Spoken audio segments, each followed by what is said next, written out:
zel ro sangan fakru ti hla moi tak mai sakha ngai thale ho don ti ang hei zanin chu guitar nen kain chop min ti phur lu to ka chu wang chuan zanin chu ka guitar duat lai he ti hian karon la chuak ve ni zel ro sanga wangin karon da chuak e hei ngai thla don ti ang o an nuam don asin fakru I fakang wo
Samuel là cho apu đó sao vậy xem mo cái rằngเป็นsaดูแล้วพูดแล้วใส่ว่าโดนต้นเนี่ย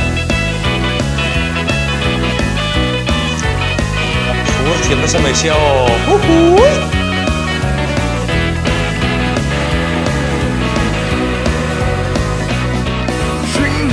Kovela hian hinna ren om silo lalpan fak mai lo chu fan ro kan on nei song in fakru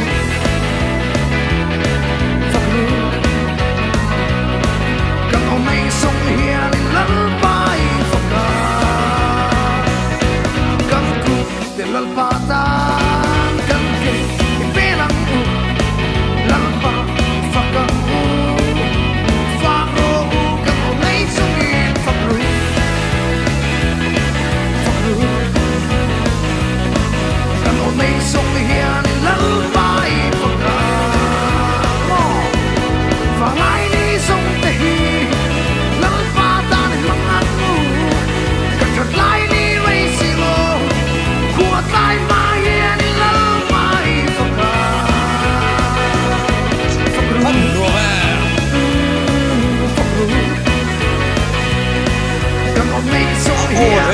Sino sa mo? Alas, siento que aman, tiembe.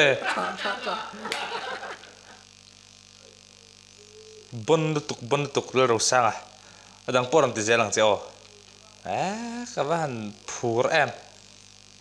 Ka gitar dot line zanin jo karon lang ngata di hey. Jutok phatang.